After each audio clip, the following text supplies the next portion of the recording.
Herkese selam, kanalıma hoş geldiniz. Bugün sizlere boncuktan mini bir hediyelik yapımını anlatacağım. Yapımında kullanılan malzemeleri sayacak olursak 10 milimlik yuvarlak inciler kullanacağım. 14'e 6 damla inci kullanacağız. 6 milimlik yine farklı boyutta yuvarlak inci kullanacağız. Video sonrasında hediyeliğimizin boyutlarıyla ilgili ve kullandığımız boncuk sayısıyla ilgili bilgiler veririm. Siz de o bilgiler ışığında kullanacağınız boncuk boyutunu belirleyip hediyeliğinizin boyutunu kendiniz ayarlayabilirsiniz. Esneme yapmayan 0.35 numara misina kullanacağız. Misinamızı kesmek için makas kullanacağız. Yapımına geçmeden önce kanalıma göstermiş olduğunuz ilgiye çok teşekkür ediyorum. 10.000 aboneyi geçtik. Abone olan, yorum yapan, beğeni yapan elleriniz dert görmesin. Kanalıma henüz abone olmayanlar da videoma like atıp aşağıdaki abone ol butonundan ücretsiz bir şekilde kanalıma abone olarak bana destek verirse çok sevinirim. Videoların devamı için beğeni ve abonelik çok önemli. Tekrardan 10.000 aboneye gerçekten desteği için çok teşekkür ediyorum. Hediyeliğimizin yapımına başlayabiliriz. Öncelikle misinamın iki ucunu da bir araya getirdim. Misinamı çift taraflı kullanacağım.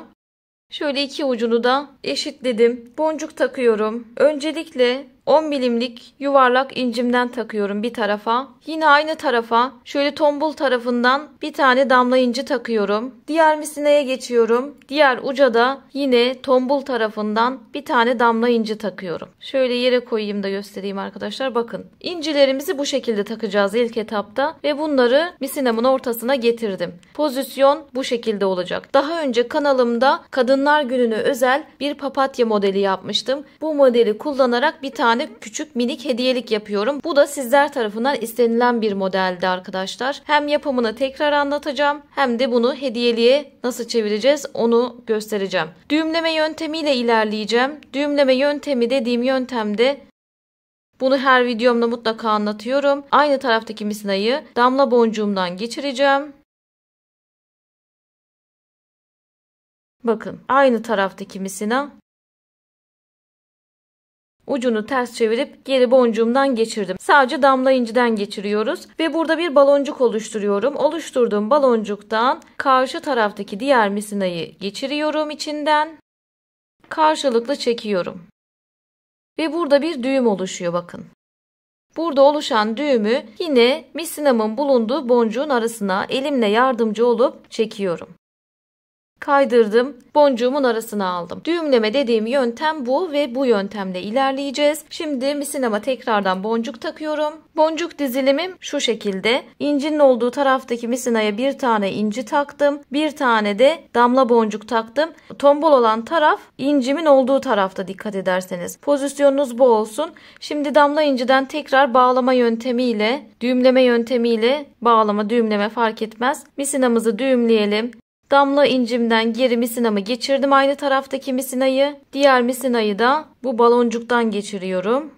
Ve karşılıklı çekiyorum. Bakın, şurada bir düğüm oluşuyor arkadaşlar. Burada oluşan düğümü incimin arasına elimle yardımcı olup çekiyorum. Kaydırdım. Boncuklarımı sabitledim. Tekrar boncuk takalım. Boncuk dizilimim aynı. Şu içeride kalan misinaya boncuk takmıyorum. Diğer dışarıda kalan misinaya takıyorum. Bir tane inci takıyorum. Bir tane de tombul tarafı inci tarafında kalacak şekilde damla inci takıyorum. Bakın, bu şekilde duracak damla inciniz. Damla inciden de bağlama işlemi yapıyorum. Aynı taraftaki misinayı damla incimizden geçirelim.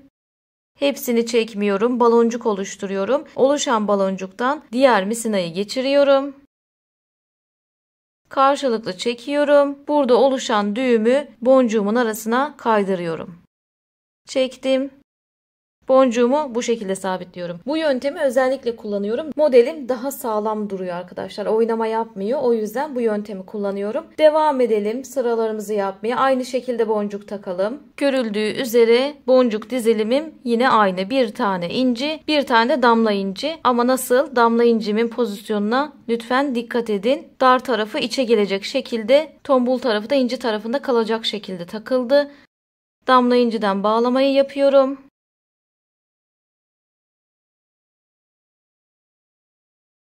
Tekrar boncuk takıyorum. Boncuklarım hazır. Bir tane inci, bir tane damla boncuk şeklinde. Damla boncuğumdan bağlamamı yapıyorum.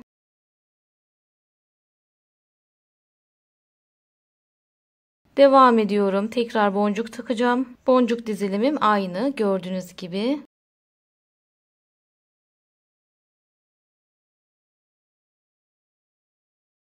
Tekrar aynı şekilde boncuk taktım. Şu damla boncuklarımızı bir sayalım. 1, 2, 3, 4, 5, 6, 7, 8. damla boncuğumuzu yapıyoruz. 8. ve son damla incimiz. Damla inciden bağlıyorum. Burada damla inci sayım yeterli. Fakat inci sayım damla incime denk değil. Bakın şu arada bir tane daha yuvarlak incim olması gerekiyor. Bunları da sayalım isterseniz. 1, 2, 3, 4, 5, 6, 7 tane. 8.'yi de atalım. 8 tane yuvarlak inci olsun. 8.'yi de yukarıdaki misinaya attım. Misinamın birisi içeride, birisi yukarıda. Şimdi bir tane incimi attıktan sonra diğer taraftaki damla inciden yukarıdaki misinayı ortaya alıyorum. Ve buraya bir tane inci takmış oluyorum. Misinalarımın ikisi de içeride artık. Burada misinamın uçlarını eşitliyorum. 2 misinaya birden 6 milimlik incimi takıyorum. Şöyle çektim. İncimi ortaya getirdim. Burada misinamın uçlarını ikiye ayırdım. Birini bir damladan, birini diğer damladan dışarı çıkarıyorum. Birini de diğer damladan çıkaralım. İncimden de geçiriyorum bir tarafı. Misinalarımı buluşturuyorum. Misinalarım buluştuktan sonra burada bağlıyorum direkt. Birkaç kez bağladım. Diğer boncuklardan geçirelim. Misinalarımızı öyle keseceğiz. Diğer boncuklardan geçirmeden kesmiyoruz.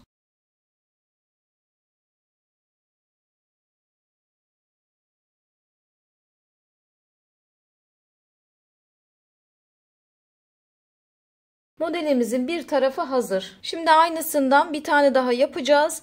Bu ikisinin bir kısmını kenarlardan birleştireceğiz. Kulp yapacağız. İçerisine bir şeyler de koyabileceğimiz küçük bir hediyelik elde edeceğiz. Aynısından bir tane daha yapalım. Gelelim. Kenarlardan birleştirmek için hazırız. Şöyle misinamı biraz uzun aldım. 70-80 santim civarında aldım. Çünkü kulpuna da yetsin istedim. Tekrardan misina bağlayalım istemedim. Modelimin bir tanesinde herhangi bir boncuğundan misinamı yukarıya doğru geçiriyorum. Aynı misinaya bir tane 10 milimlik boncuklardan takıyorum. Yine aynı misinayı diğerinden herhangi bir boncuğundan, yani şuradaki de olur arkadaşlar, çevirirsiniz, buradaki de olur, fark etmez. Herhangi bir boncuğundan geçiriyorum. Aşağıya doğru geçirdim. Burada iki modeli birleştireceğiz. Birleştirme yapacağız. Herhangi bir misinaya bir adet boncuk takıyorum. Ve düğümleme yöntemiyle boncuğumu sabitliyorum araya.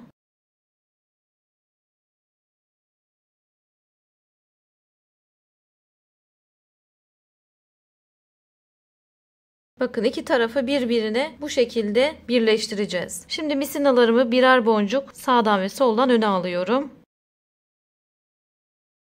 Diğer taraftan da alalım. Tekrardan herhangi bir tarafa bir tane boncuk takıyorum.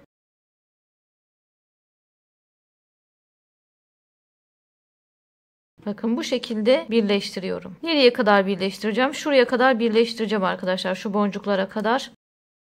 Şöyle göstereyim size. Birer boncuk ön tarafa geçiyoruz.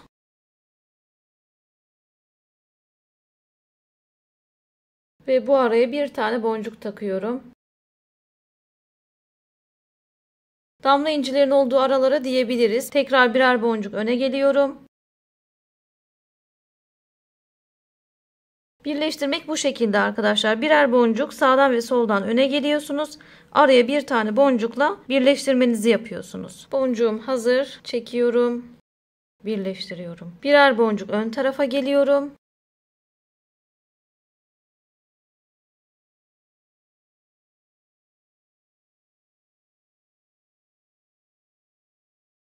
Bir boncukla burayı kapatıyorum.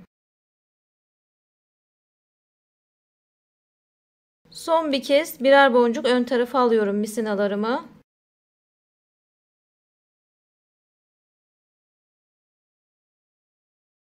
Bakın bu araya da bir tane boncuğumu takıyorum. Burası açık kalacak arkadaşlar. Şurada iki boncuk açık kalıyor bakın. Şöyle göstereyim. Şu iki boncuğa işlem yapmadım. Burası böyle açık kalacak. Şuradan itibaren kulp yapacağız. Kulpumuzu da yapalım. Şu son kapattığım boncuktayım. Misinalarımın uçlarını birleştiriyorum. Kaldığım yerden devam ediyorum. Yine 10 milimlik boncuklarımdan 7 adet takacağım arkadaşlar. 2 misinaya birden takıyorum. Bu arada birleştirme yaparken kullandığım boncuk sayısını da söyleyeyim size. Bakın 1, 2, 3, 4, 5, 6, 7 tane de birleştirmek için kenarlara boncuk kullandık. Onu da söylemek istedim. Şimdi 7 tane de kulp için boncuk taktım. Videoyu durdurup sayabilirsiniz arkadaşlar. 7 adet taktık. Şimdi burada şu ilk taktığımız birleştirme boncuğundan misinamın bir tanesini geçiriyorum. Misinamı karşıya geçirdim. Bakın şu durumdayız. Burada direkt bağlayacağım. Sıkı bir şekilde direkt bağlıyorum. Birkaç kez bağlayalım. Şöyle düzenlemesini yaptım. Misinalarımı diğer boncuklardan geçirip hemen geliyorum. Modelimiz hazır. Şöyle içeriden dışarıdan göstereyim size. İçerisine belki bir tane bir çikolata, bir kına ya da istediğiniz özel bir hediye içerisine koyup önüne bir Plexi isimlik olabilir, hediye kartı jelatinli bir şekilde olabilir, anahtarlık olarak olabilir. Sevdiklerinize hediye edebilirsiniz. Yapımında 30 adet 10 milimlik inci kullandık. 16 adet damla inci kullandık. 2 adet de 6 milimlik inci kullandık. Boyutlarına da hemen bakalım. 4,5 çapında bir boyu var. Damla incilerinizi biraz daha tombul kullanabilirsiniz. Ben elimde olan damla incileri kullandım. Bu da tıpkı bir kilit modeli gibi oldu dikkat ettiyseniz. Güzel bir model. İsteyen takipçilerime çok teşekkür ediyorum. Sizler de beğendiyseniz videoma like atıp aşağıdaki abone ol butonundan ücretsiz bir şekilde kanalıma abone olarak bana destek verirseniz çok sevinirim. Videoların devamı için de katıl butonundan atölyeme desteklerinizi bekliyorum arkadaşlar. İzlediğiniz için teşekkür ederim. Bir sonraki videoda görüşmek üzere. Hoşça kalın.